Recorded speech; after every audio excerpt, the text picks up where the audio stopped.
Anyone watching the media at that time, especially in the U.S. and especially after the hostage crisis, saw Iran as, a swarm of screaming fanatics, and that the place was impossible in many ways. And yet here were these subtle, beautiful, tender, revealing, films. That, of course, calls into question, well, maybe what we're seeing on TV isn't the full story. Maybe there's another side to Iran. Maybe at the same time that there are the screaming fanatics, there are a lot of other really nice people, with whom we have a lot in common.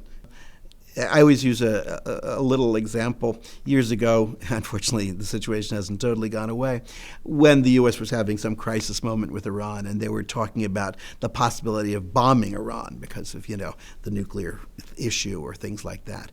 And a student of mine from Columbia, who I knew we'd spoken, and I knew he was a great fan of Iranian film, said to me, I was reading about how these, they were talking about bombing, Tehran because of this, and I kept on thinking, does that mean they're going to bomb Kiarostami?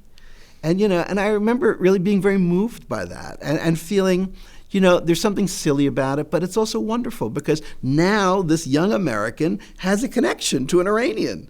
There's an Iranian who he really cares about, whose art really moves him, whose art is important for him. And the idea that the U.S. is toying with the idea of bombing, and in that bombing might, somehow, inadvertently or whatever, kill this major artist or wound him or others like him, meant something to him. Now, that's what cinema can do. It can suddenly make you care about people who are very far away and you have nothing to do with on a personal level. Now, obviously, this was the section of Iranian culture, far more than obviously music or anything else, that was embraced by the West and whatever. So almost as payback for that, they've been systematically kind of trying to punish people who are related with it. More recently, they've been using what you might think of as more traditional methods, arresting filmmakers, threatening filmmakers, taking away their passports. In the last 10 years, there have been a number of high-profile filmmakers who have simply found it impossible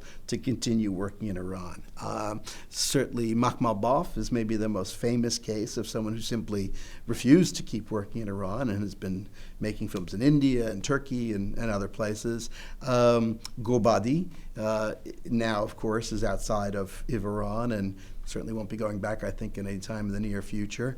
And, of course, we have the horrible cases of Jafar Panahi and Mohammad Rasulov, both of whom, are under sentence and both of whom, could be thrown into jail. Right now, Jafar is in his home in a sort of house arrest.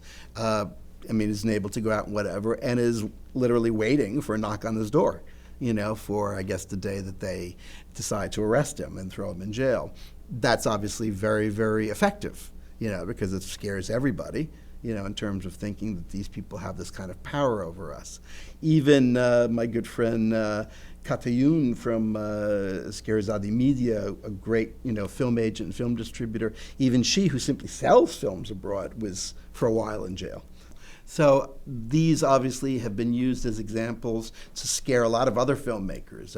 In a way, people like Panahi and Rasulov, they have a big international following. So, everything that happens to them gets reported, we know about, it's denounced and all that. But if you're a filmmaker who doesn't have that international following, it's much scarier. I hate to say it, but people will care about you less.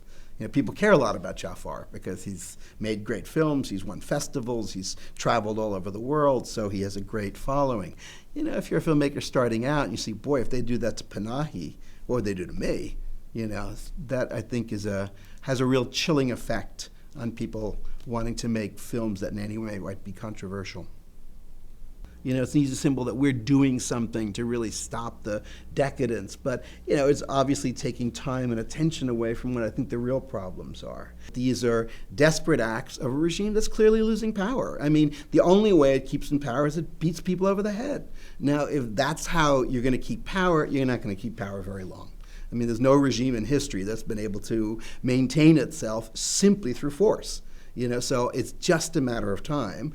And I think that these people are feeling more and more desperate. I think the economic situation, from what I read, is getting more desperate. The unemployment situation is getting more desperate. And, this kind of attack on cinema is their way of sort of feeling, oh, this is the problem, when they know the real problems are elsewhere, and much larger and much harder to solve. The House of Cinema was, for me, always a kind of central point, a focal point during my 2 visits to Iran.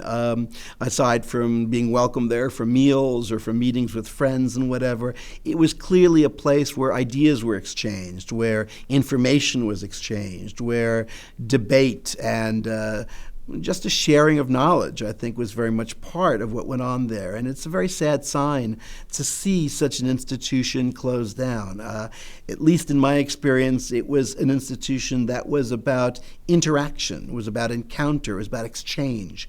And those things, I think, are essential for filmmakers from Iran or elsewhere. So hopefully the House of Cinema will be reopened again, and I look forward someday to going back there and having another great meal.